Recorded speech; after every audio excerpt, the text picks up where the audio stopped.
Before we start the show, I want to tell you about Serve HQ. Every church leader knows that having trained and engaged volunteers is essential to successfully accomplishing your mission. But if you're like most leaders, you know how tricky it can be to onboard and equip people for your team. What if there was a resource to make it easier? I'd love to recommend Serve HQ to you. Serve HQ is simple video training courses that help you equip volunteers and develop leaders. You can create your own training or use their video library. You can even automate next steps to onboard new people. Check it out at servehq.church, and the link will be in the show notes. servehq.church.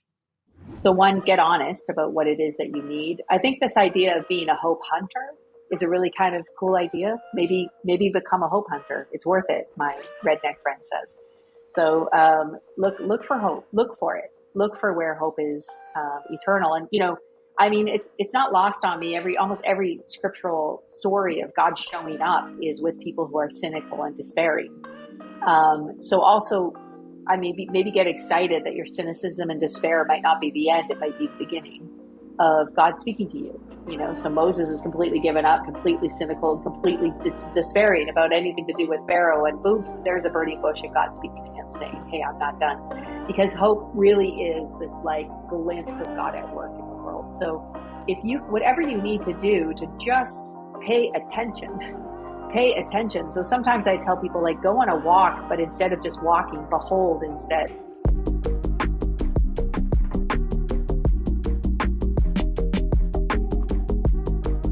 Hello, my friends. Welcome to Word Made Digital. I'm your host, Joanne LaFleur. This is Season 9, Episode 5. Today on the podcast, we have my friend, Danielle Strickland. She's a speaker, an author, a justice advocate, and has launched a ton of things into the world like IMBY, that's In My Backyard, and Brave Global, and Women's Speaker Collective, and a ton of other initiatives. She's really like an entrepreneur for Jesus.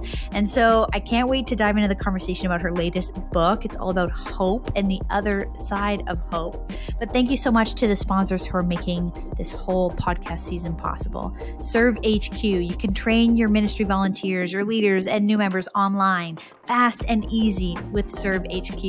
Thanks to Compassion Canada, they're lifting children from poverty in Jesus' name, and a new podcast by the Canadian Bible Society, Scripture Untangled. So thank you so much to them for making this podcast possible. And as we always say, if you haven't subscribed yet to our YouTube channel, there's a huge back catalog of all these podcasts now, 8+ seasons, but also we have a ton of tutorials. We're releasing a bunch of new ones, a few dozen new tutorials this fall. We don't want you to miss out. We're trying to freely equip you as practically as we can to be a better communicator of the best news in the world. So you can do that through our YouTube channel and also our Digital Church Facebook group. The links to all this stuff is going to be in the show notes. But let me tell you a little bit about Danielle Strickland and her new book, The Other Side of Hope, Flipping the Script on Cynicism and Despair and Rediscovering Our Humanity. It's a very cool book because on one side of the book is the theory and the ideas behind it, and you literally flip the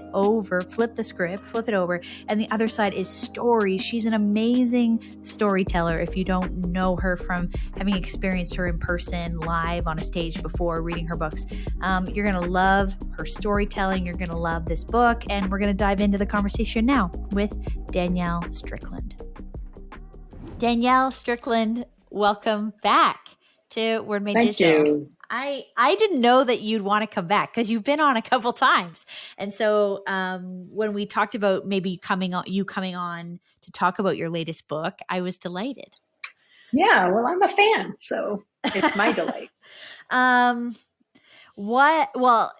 since the last time you've been on this podcast, a lot has happened in the world. A lot has happened in your life. So before we dive into that, can you just for those who don't know who you are, let's not assume, give us a bit of an overarching view, give us the 10,000 feet. Who is Danielle Strickland? And then let's dive in and talk about hope.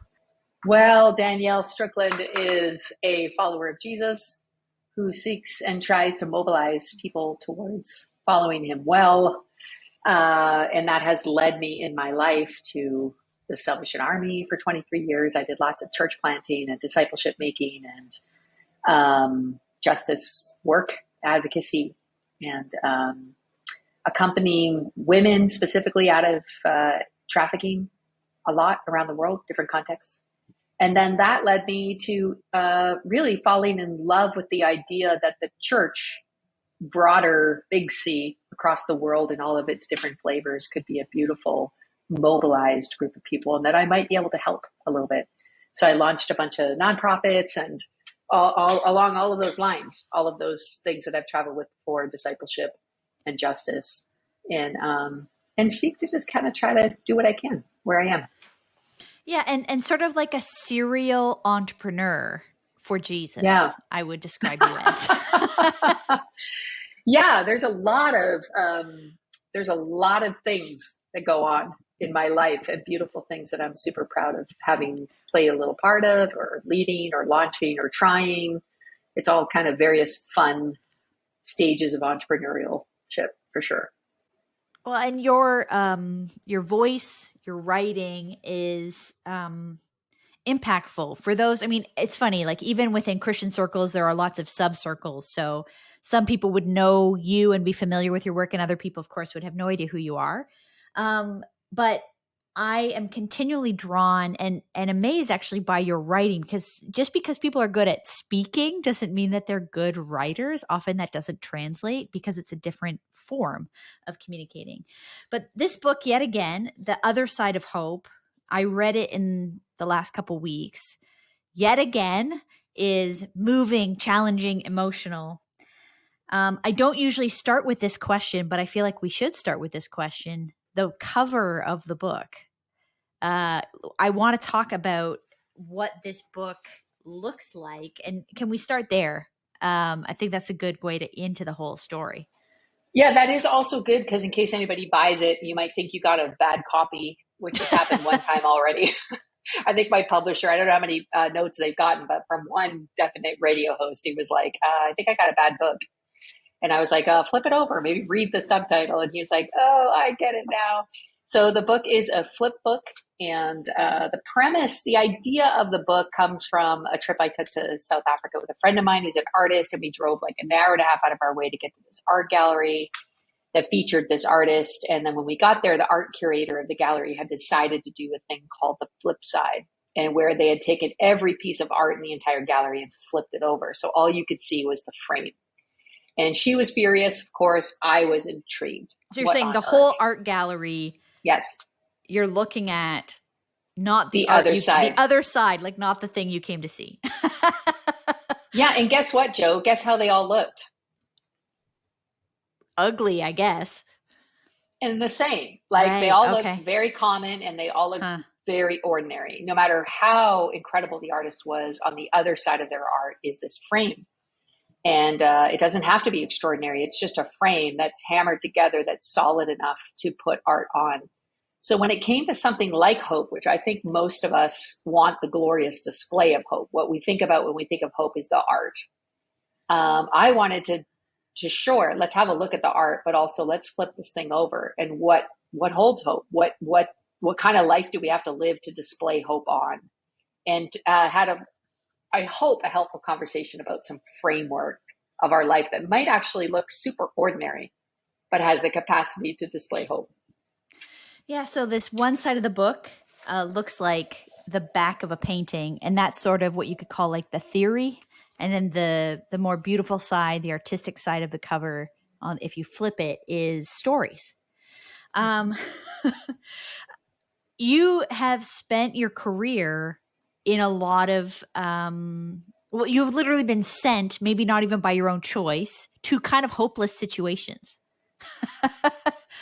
And so in that sense, you maybe have gotten like the master's degree. You know, you got the MBA in hope through seeing it lived out firsthand. So did you start with the stories, or did you start with the theory?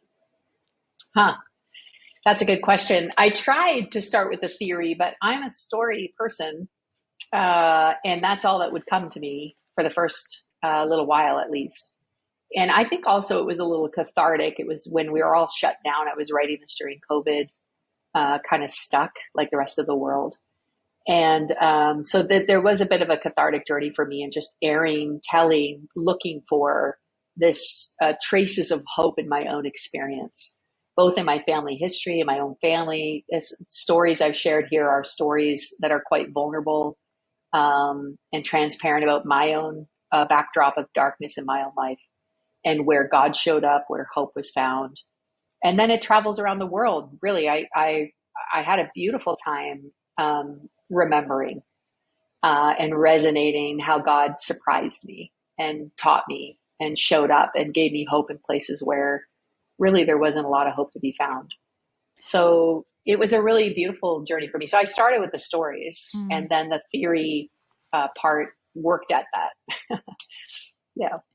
And I guess why now, like you're sharing, why now these stories? Because I think in many ways you're sharing stories that weren't, I don't think that were very public before. Like you're sharing actually some very personal, vulnerable moments. I mean, one of the things I think about is, you know, talking about the death of a friend and your mom calls you and you're trying to keep it together. This, you know, these are very personal things. Why now? Why is now the time? You've been telling stories for years, but why did you feel like now was the time to share these stories? I think in one sense, I did some work, the last decade, Huh. just personal work, therapy work on untangling some of these truths of my life and connection points in my own story. And so I think if I had shared them sooner, I would have been sharing them out of an unhealed, sort of wounded place. I think now I'm sharing them from a wounded place. So that's one thing. I think I've done some healing, and it's enabled me to share without any sort of fear. And then I think I really was emboldened by the courageous witness of truth tellers in this season. So these last couple of years, survivors of sexual abuse have risen up and shared their stories. I remember reading this, The Last Girl. It's a Yazidi sex slave in Iraq, who's now a UN ambassador against rape. And she tells a story. In the middle of the story she's telling, she says, I used to believe that these things that happened to me were my shame. And now I've come to understand it's theirs. Right. And even just this idea of like telling the truth about the darkness actually exposes the darkness. And the shame isn't on you. So there's a little bit of that. I think I caught a little bit of that courageous spirit of people who just tell the truth and recognize that when you do tell the truth, it begins to disseminate darkness. So I was hoping that might also be true. And then I love stories. Well, and I think some of these stories, if people are familiar with you, they might have heard one or two of these, but there are stories here that people have not heard before, that I hadn't heard before. But let's talk about the ugly twins, cynicism, and despair. Sure. Because isn't that how most of us are fighting not to feel right now? We're looking at the political climate, the religious climate, just the newspaper. I mean, nobody reads the newspaper. I don't know why I said that, but the news. There's a lot to be despairing about, and there's a lot to be cynical about. And I think the older we all get, that starry-eyed start to life starts to wear off, and we find ourselves as we age more cynical and maybe a little bit more despairing about change. But you do some writing on like sort of the theory of this. Can you talk to us a little bit about, maybe let's go there before we go too much further, the types of despair and how these two things play out? Yeah. I mean, I do want to just say quickly, like I did some training at the start of the summer for some young people, probably 18 to 25-year-olds, about a few hundred of them at least.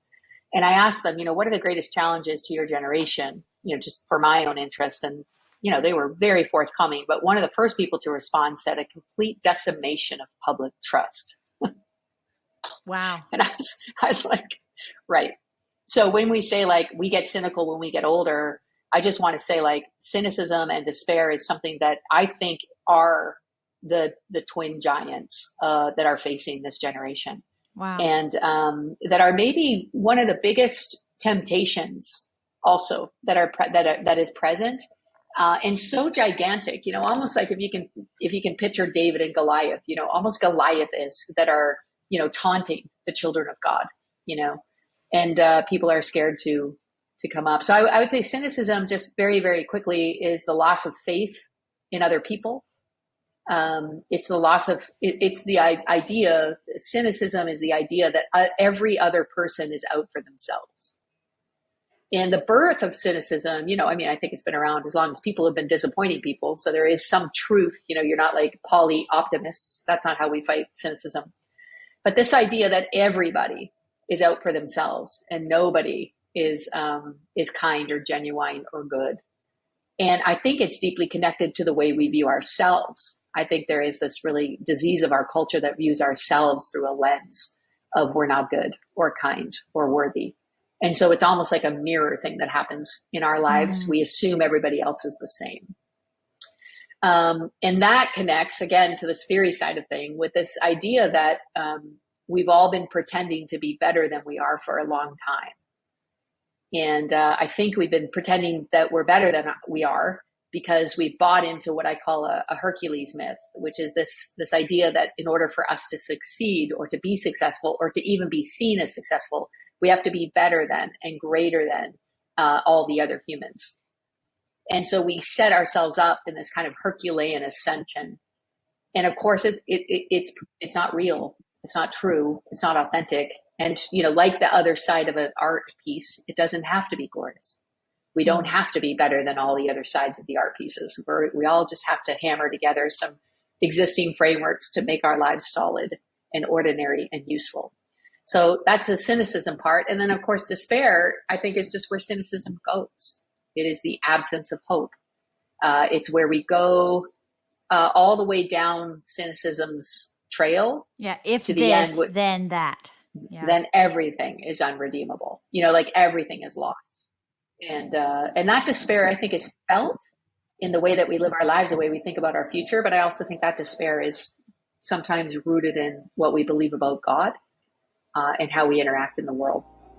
I hope you're enjoying the conversation with Danielle Strickland. I want to remind you about Scripture Untangled because the Bible can feel overwhelming, confusing, and hard to believe. But Scripture Untangled is this new podcast by the Canadian Bible Society, and it's bringing you interviews with culture leaders, leaders in ministry, and Bible thinkers to help you be inspired to dive into the Bible and understand it. On the other side of cynicism, there's hope, and there's something in the Bible for you. So you can listen for free and subscribe to Scripture Untangled on your preferred podcast app.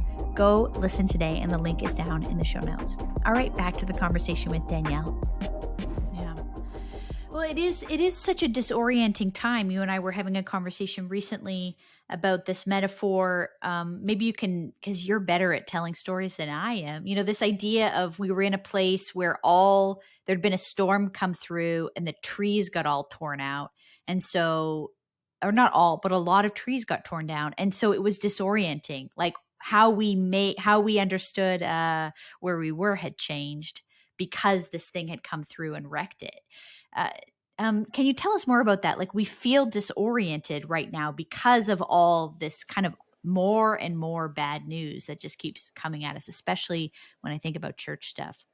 Yeah, I love that image. We were together on a walk even, and then just paddleboarding around an island. And I literally got lost on the lake on a paddleboard because I didn't recognize my way back because so many trees had been uprooted that I didn't recognize the island, and we were just commenting together as people navigating the space in church, how how the uprooting of what we thought were these things that would never be moved. So you talked about how you were a little girl and this tree was just so sacred to you and you just thought it's so big and it's so old and it's so awesome. Nothing's going to move this.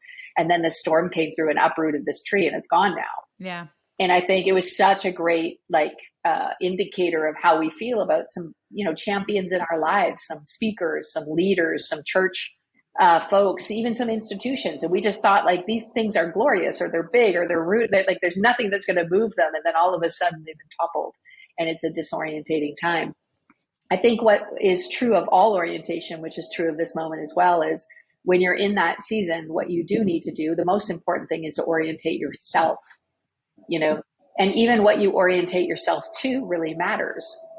So when we're talking about, if we're going to talk, we're going to go to church spaces, then if our hope is in the institution, or if our hope has been in the people, or if our hope has been in the leader, or if our hope has been fill in the blank, then it's crazy disorientating because we've lost that. And that's a true loss.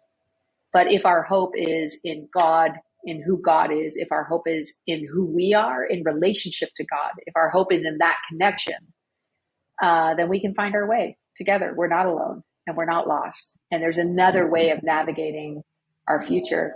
One of the natures of hope that's been most surprising to me. So a couple things, like one, I think we bought the lie that hope is happy. So we feel like if we're not happy, or if our lives aren't happy, if our circumstances aren't perfect, then we're not being hopeful. And I think that's what's driven us to this kind of cheap hope, that's just like optimistic. It's just optimism disguised as hope, but it's not really hope. It's just optimism. And like, then we think I will go to Florida this winter. Yeah. Or even if we start saying, or even if we start saying the truth about things. So let's say like we're whistleblowing a church sex abuse thing. Yeah. People would be like, that's not very hopeful for the future of the church. And you're like, I think you've misunderstood what hopeful is. Because hopeful is not untruthful. It's not Pollyanna. It's not a denial of the presence of wrongdoing or wrong. It's this rugged, determined belief that God is working in the world. That's what hope is. It is a determined belief that God is at work in our world. And I think because we believed hope is happy, we've also believed despair is, or sorrow is despair. And so we've avoided all things difficult or hard or sorrowful because we think that's the absence of hope. When really, when you discover hope, and this is what the stories are meant to help with, is I've been in places where you would think, there's not a happy thought in mind. There's not a happy thought in the neighborhood. Like there's no Pollyanning your way out of the circumstance. And yet I've discovered God at work there. And that's hope. And when you discover that hope, what happens is you don't have to fake it anymore. You don't have to be happy all the time to be hopeful. You understand that those are different things. And then like David, said in the Psalms, or like, now where can I go from your presence? There's nowhere. I can go to the heights so things can be awesome. There you are. I can go to the farthest reaches of the world. There you are. And I can go to the deepest darkness, even inside myself. And there you are. That's a posture of hope. And so how do we then talk about the hard things? Because as you said, I think, and maybe a criticism against you in the last number of months that you've been trying to retrain or reteach people about in your own small world, is just this idea of like, well, we shouldn't talk about these difficult things and these sexual abuse cases or whatever. We shouldn't be talking about this on the internet because it makes the church look bad. Why would anyone want to come to church or come to know Jesus if we're just going to constantly be airing our dirty laundry?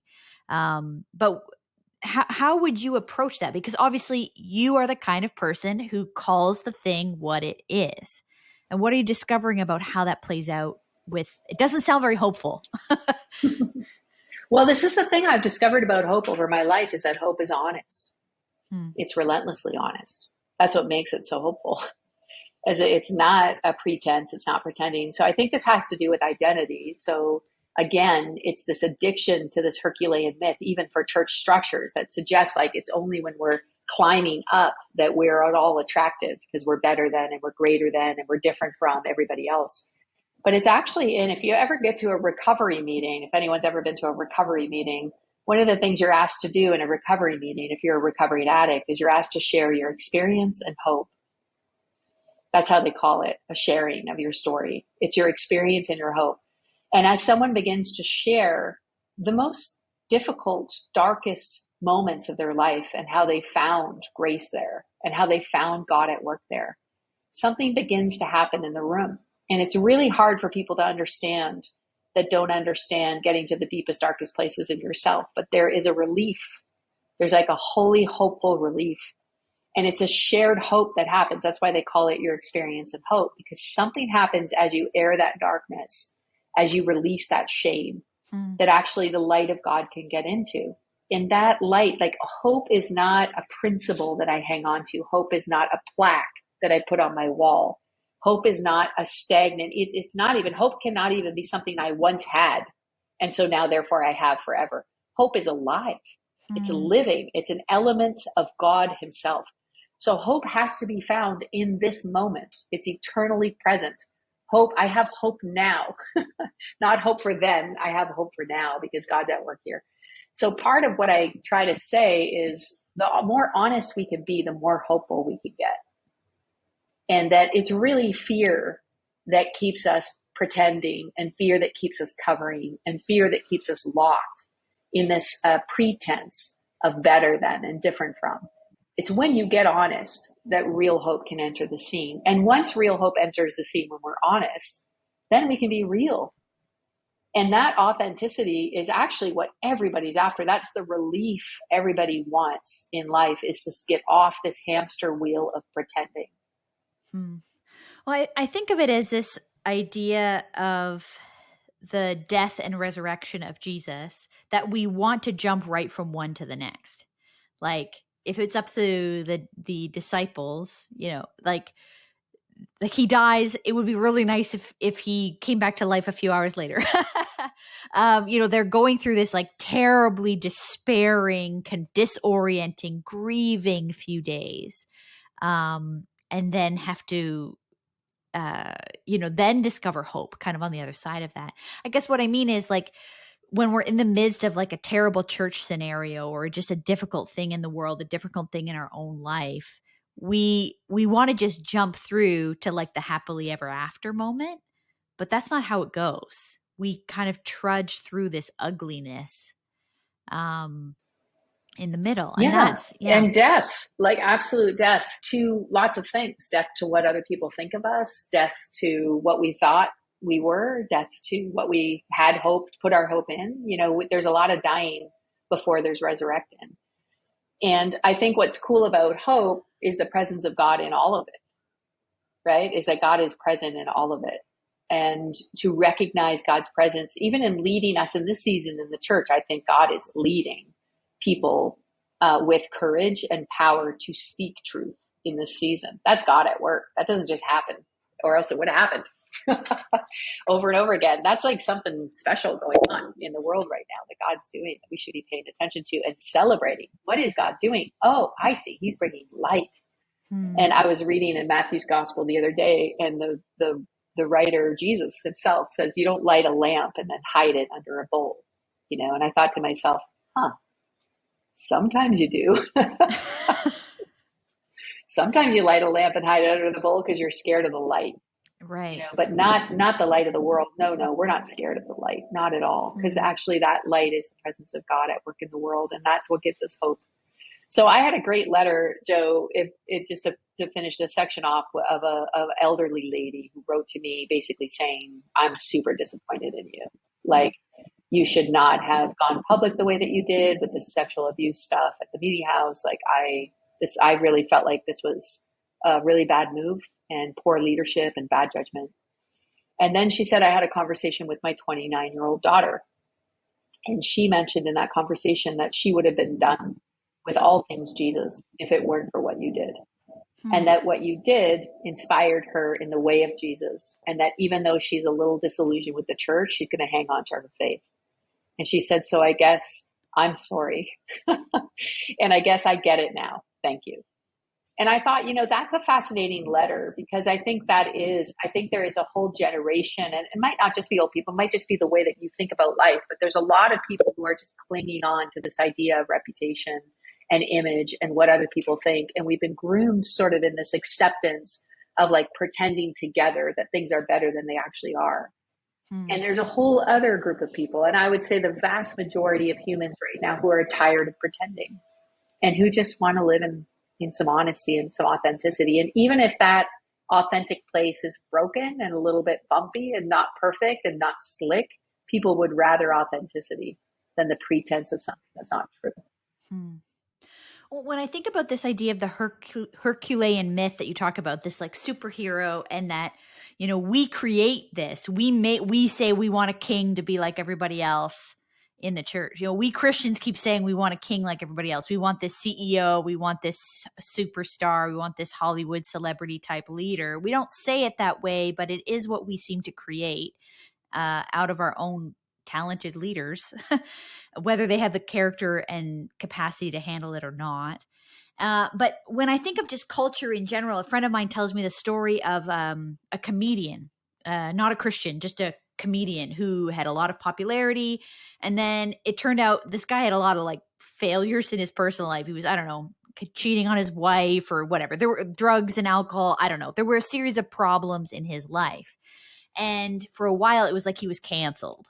And he was able to come back and has regrown his following, his audience. I don't know if it's at the same scale. I don't understand the details. But the point is, he was able to talk honestly about his struggles. And he's a comedian, so I'm sure he's making jokes about them. And talk about how he is trying to become a better man. And people have sort of come back to coming around him and have decided, of course, they were never expecting this comedian to be perfect. I say that to say, like, in the church, what is this balance between, how do we not set up a leader to fail because we've expected them to be all powerful, all knowing, all good, but then also the accountability piece, where as Christians, we hold leaders to a standard. We expect those who lead us and teach us to carry a certain level of character, integrity, responsibility, which is not the same for a comedian. but at the same time, like, how do we allow a person to be a human being while also and so having spaces to talk about their struggles without you can appreciate what I'm trying to say. I think this is a tension. Well, I mean, I created a way of life, like a framework, which I share about in the book as one of the things that's been so helpful to me to be as authentic as I can be and honest about who I am. And also that whatever that baggage is, that weight that comes on a leader with this Herculean idea that I have to be better than I actually am, and I have to appear at least better than I am. I think that's all the recipe of cynicism, because the cynicism is internal. I'm not who I am. I'm self-serving. I'm the jerk. And I think that there's a lot of leaders that kind of carry this like deep sense of depravity. I don't think it's been helped by a lot of theological talk about how horrible we are as human beings as well. It's kind of just solidified that narrative. You see the life of Jesus vastly different, from this cynical worldview. I mean, he is always seeing God at work and then partnering with God and seeing that kingdom come. And this is part of the being present to God at work, even in our own lives, is how we fight against cynicism. So one of the things I talk about is the difference between spectating, which is where cynicism grows and festers and, lives, and participating, which is where hope is found. And you can experiment with this even in your own life, but even about your own life. If you're going to spectate your own life, you're going to turn into a critic and a cynic of your own life. You're going to participate in your life and actually work towards getting better. You're going to become hopeful about that life. Same person, same life. And the same is true with everybody else. So I would say, as a leader, my calling to leaders is to take responsibility for their own lives. You are human above all other things. That's who you are. And every human has responsibility to get real and authentic and honest and work towards the healing of their own lives. So there is no external code that's going to correct leader imbalances. I think there are some things to look for and some things we should put in place to help protect people from harm. But for the most part, a leader can check off external codes as much as they want and still be dishonest and lying even to themselves. So I think for me, that way of life, infinitum, just getting really honest with at least one other human being, a daily prayer, a practice of connecting with God and letting God talk to me, and then sort of a monthly intentional practice of serving and praying, that those rhythms have been super helpful to keep me honest and to keep me authentic in my own life with God and my own life with others. I'm not sure, it's not a magic bullet. It won't work for everybody, but I would say if it's helpful and you need something, by all means, go to infinitumlife.com and use it. It's free. But I would say to leaders everywhere, like, it is time to get off the ascension Hercules myth. It's taking us to very destructive places, and to get humble. And humility is defined by me as agreeing with God about who you are. Come into agreement with God about who you are. And that isn't, you aren't terrible, horrible, no good for nothing. You're a human, and there might be some brokenness and there might be some pain. but get honest and then get help and be the best human that you can be. And this is, Jesus literally introduced himself everywhere he went as the human one. He's not ashamed of being human. He was proud of it. And I think there is this sense of like, God is at work in the world, helping humans to be okay with being human again. And that's that last tagline of this book, is rediscovering our humanity. Like, you're an ordinary human, and that is not an insult. That is a compliment. Thanks for checking out this conversation about hope with Danielle Strickland. I wanted to pause that conversation because I want to talk to you about this idea of where hope comes from, this idea of transformation, the hope that brings transformation. What does it even look like? I think one of the places I've seen it evident is in the stories of former Compassion-sponsored kids. That's the graduates or alumni of the Compassion program who are now adults, and they're telling their story of how sponsorship impacted them. Like, I think of this guy named Eric. Have you heard his story yet? He grew up in Compassion's program in Uganda, and his father died. He was the breadwinner of the family, and then extended family members took everything that they had left financially. There was nothing left for Eric's widowed mother and all these kids she had to raise. And he considered himself a nobody. He had nothing, he said. And then he received this news that somebody was coming in, a life-changing person. And his person was a sponsor named Dorothy. And I love this because even though he's an alumni of the program, they're still in touch today. He and Dorothy, who was a sponsor. So child sponsorship brings hope. It transforms lives. And you can find out Eric's full story. You can check it out and learn more about sponsoring children at compassion.ca/if-only. Compassion.ca/if-only.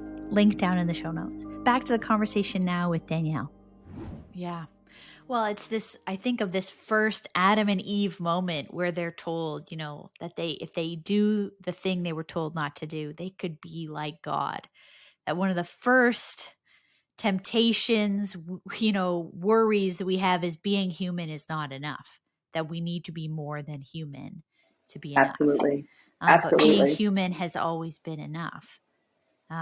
This earthy, fleshy human. I'd like to get a story from you if we can. You're such a great storyteller. Can you tell us a story from the book? And I'd also love to know where you are seeing hope right now, in whichever order you like to answer those questions. Let me tell you a story that's not actually in the theory section, but it's one of my favorite stories. Yeah, sure. Okay, just to mix it up a little bit, but all the stories are epic, according to me. I think they're all epic. Some of them will be familiar. I have preached some of these stories, but I really wanted to write them because they get a little bit lost in the oral sort of tradition. I wanted to kind of list them out there. Some of the people that are in those stories, even though their names have been changed, asked to be part of the storytelling, which I think is also kind of neat. But anyway, this story is in the theory section. It's really about this understanding that I've developed, and now I think more fully understand that hope is an essence of God at work in the world. That which is also what makes hope so potent, so powerful. Whether or not you know it as God, whether or not you can name it as God, when you touch it, it's eternal, right? This is only three things will remain, and hope is one of those things. It's an eternal quality of God. So I was friends with a guy who was a hunter. He called himself Redneck Al, and he was a hunter. And every year he would go hunting. He had all the camouflage and anyway, all the things. And he never caught anything. Year after year after year, he never caught a thing. I remember saying to him one day, Al, like, are you just a really bad hunter? Like, what is happening? And he goes, oh, no. And he told me the story of when he was a little kid. His dad took him hunting for the first time. And he's just like 12 or something like that. And he said he did all the things that his dad told him, and they were sitting there and they saw this deer and this fawn and its mother. And his dad's like, okay, count to 3, pull the trigger. And then when it came time to pull the trigger, he couldn't do it. And his dad did it instead, killed the mother. And he said as soon as he realized the mother had been shot, he just bawled and bawled and bawled. He could not. He was sobbing. He could not pull himself together. And his dad's like, suck it up, be a man. Like, this is not what you do when you hunt. But he said, I was so brokenhearted. And so I said, so I still don't get it. Like, but you go hunting every year. And he goes, yeah, Danielle, have you ever seen a deer in the wild? And I said, what? He goes, have you ever just seen a deer in the wild? And I was like, not very often. He goes, he said, it's worth it. And what this guy does, he takes his son. What he does is he goes out, he does all the hunting stuff to behold a deer. Like he does the hiding and the quiet and the camouflage. Just to see the deer, just to see it in the wild, because he said it's worth it. It's worth it. And wow. I think for me, like, I remember that story being so powerful, like just to behold, to do all that work, just to behold something beautiful in its natural habitat. And I think in a way, like, I've become a hope hunter. And I think maybe all of us are called to this, to put in the work, to do all the things necessary to get to a place where we can glimpse hope at work in the wild, and that's where hope is best seen, in the wild, where you least expect it, where you actually have to pay attention, and where you can kind of glimpse it, but also, like, it's also gone quick too. It's a living thing. Yeah. Well, and I think of your own story. Some people might be familiar with it or not, but there was in your younger life, maybe a time you wouldn't have said, we have a lot of hope for Danielle's future, when you were young. But can you think of some of those people who were hopeful for you? Maybe were hopeful where you were not, where you were in the cycles of cynicism and despair in yourself as a young person. Who had hope for you? Yeah, I mean, this is part of the beautiful work of reflection. There actually are quite a lot of people in my life that had hope in areas that I never had hope for. My mom was one of them. My mother was always, even in the throes of like drug addiction and jail and all the stuff that I went through, and even just causing a lot of pain to the family. My mother was always relentlessly, I wouldn't say she was hope filled, but she was like clinging to hope. There were she crumbs. Just refused. Yeah, like the Apostle Paul said, like, I'm a prisoner of hope, right? I can't let go, or I refuse to let go. So I think my mom was one of those, like, I refuse to let go. And then there was a woman named Joyce Ellery. She's passed on now, but she was a Salvation Army officer who used to come pick me up from jail, like police stations, and then visit me in jail. And she was not much of like an orator in terms of, like, she wouldn't be like, Danielle, I'm so hopeful for your future. There'd be none of those words, but her actions demonstrated a rugged, determined, hopeful posture, right? She just kept coming and wouldn't stop, and I think that's, hope is also demonstrated better than it is spoken about. So that's another thing, is we live hopefully. We don't just talk hopefully. And then there's this hilarious prophetic moment I talk about in the book, where a judge who is supposed to be sentencing me lets me out of jail and says, go be the leader you were called to be, which is shocking. My mom wrote it down. The whole court just kind of was like, what? And there was like elements, again, there's that like element of this like living hope that's somewhere in this mess of a human being. There might be a leader in the future. None of us had really thought that through. Huh. If to go back to this metaphor of half the, a bunch of trees that got torn up and fallen over in a storm, there are other trees that remain. So when I think of that, the three that remain, faith, hope, love, what that in it can be disorienting when a lot of trees fall down, when the things you thought would always be there, the leader you thought would always be there, the person, the idea, the theology you thought would always be there, collapses. But what remains for you? Like, where are you seeing hope? Because we do need something to orient ourselves in such a disorienting time. What is, it's so where funny. are some of those markers? Well, Joe, I was actually just literally thinking of physically looking so I'm at your cottage last week or something like that. We're looking at this big tree you used to look at, this space, and this big tree has been uprooted in the storm, and it's disorientating, but at the same time, now we can see the whole lake. Right, we couldn't see, it was blocking our view. Right. Yeah. The tree was blocking this like big view of the lake, and now this tree's gone, but now we can see the lake. And I feel like in many instances, that's kind of what's happening for me, as these trees, and they're sacred and they're beautiful and they're being, they're being uprooted. Of course, we know the way that nature works. All of those trees, regardless of whether they're standing or uprooted, are going to nourish the ground, and they're going to grow some beautiful things anyway. But I think I can see a view. I can see a wider, boundless kingdom of God. The strength of the boundless love of God. I can see people beginning to take responsibility for their own healing and their own truth. I can see the courage of people being true to Jesus and to themselves. I can see a collective witness to that. So like I'm involved in a whole bunch of beautiful new initiatives. For example, Global Peacemakers, which is like these kids, 18 to 25-year-olds around the world working in refugee camps and like grassroots, fragile contexts who are getting together in discipleship to talk about being formed by Jesus in a way that would bring peace to the world. I mean, that's a boundless view of God's love. I just got off a Skype call with some women who are trying to release other women into church planting in new ways in this season. We're aiming for 5,000 of them. So if there are young females who've never thought about this but want to think about what it might look like to birth faith communities in this season, I think there's a whole future for that. It just goes on and on. Like I said, this infinitum stuff, this guided journey. I'm going to be going in October on St. Cuthbert's Way, an old ancient path of St. Cuthbert with my 12-year-old son and a bunch of other folks and their kids, talking through what does it mean to live into adolescence, to become a human that you like and a human that might serve the world well. What a hopeful thing. I could go on all day, this about me, but there is so many views that I'm getting of the whole lake as these big old things are uprooted. And for those, listening who are resonating with this, right? They're like, yeah, this is me. I need that view. I'm feeling the grief, the disorientation. I recognize the cynicism that leads to despair in my own heart, my own mind, my own soul. Do you have any just very practical, like this week, is there, maybe you want to lead us in an infinitum prayer to close off, but is there, somewhere to start? So they should read your book. That is one of the action steps. Go get the book. I love the audiobook too, because you get to hear Danielle say it to you in her own tone, in her own humorous style.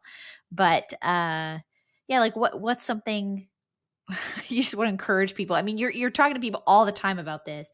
Where's somewhere these people are messaging you on Instagram and everywhere else? Where's somewhere you're telling them to go and start? Well, a couple things. I think we mentioned hope isn't happy, it's honest. So the more honest you can get, the better it is. So maybe, stop wasting all the energy and pretending and denying. That's never a good use of your skills or your efforts. So one, get honest about what it is that you need. I think this idea of being a hope hunter is a really kind of cool idea. Maybe become a hope hunter. It's worth it, my redneck friend says. So look for hope. Look for it. Look for where hope is eternal. And it's not lost on me. Almost every scriptural story of God showing up is with people who are cynical and despairing. So also, maybe get excited that your cynicism and despair might not be the end. It might be the beginning of God speaking to you. So Moses is completely given up, completely cynical, and completely despairing about anything to do with Pharaoh. And boom, there's a burning bush and God speaking to him saying, hey, I'm not done. Because hope really is this like glimpse of God at work in the world. So whatever you need to do to just pay attention. So sometimes I tell people like, go on a walk, but instead of just walking, behold instead. Like go on a walk looking for where God is at work in your community and in your world. When you're talking to friends, go on an intentional journey to ask them, where is God at work? Whether or not you're going to use that language or not, doesn't matter. But like, where are the evidences of God present in these moments for people? And sometimes it's just literally the more honest you get and the more open you get, it's in friendships, like it's in connection, it's in truth. For me, I practice this way of life, infinitum life. So every day I literally say, I am open now to see you at work in my life and through my life today. And it makes a massive difference just to even open your eyes to see what God is up to. Yeah. Danielle, I think we should end with one of those infinitum prayers because we've mentioned it a few times. I would love if you could lead us. But before we do, where do you want to send people? Tell your Instagram, your book, where do you want to send them to your website or where do you want them to go? Yeah, you can get The Other Side of Hope anywhere books are sold. You can go to daniellestrickland.com and then that'll direct you to all the other places. So I can tell you all the other places, or you can just go to the one place and then just go to all the places. Yeah. Awesome. Great. Yeah. So I do this daily prayer. This is a confession and a declaration on a daily basis. Maybe it'll be helpful to you if you're listening, and maybe a good way to start building a framework in your life where hope could be seen. Right. So I usually raise my fists up like I'm going to be fighting, and I make this confession. I confess that my natural human posture is to try to fight it out or defend, to control. But I choose, as a disciple of Jesus, to open up my hands, hold them up in a posture of surrender. And I say today, my life is not my own. It belongs to you, God. You can have all there is of me, all my burdens, all my shame, and you can have all my gifts and all my blessings as well. I belong to you. And then I hold my hands out in front of me in fists, like I'm hanging on. And I make this confession. I confess my natural human posture is to keep and to hold and to take and to grasp. But I choose, as a disciple of Jesus, to open my hands and my life in a posture of generosity. Freely I receive. And it's here that I just name the things that I need for today. Not for the rest of my life, just for today. What do I need today? It might be hope. It's yours. Wisdom. Strength. Patience. Kindness. Whatever it is that you need, you can freely receive. And then I just make this declaration. Everything that I've so freely received, I'm going to give away.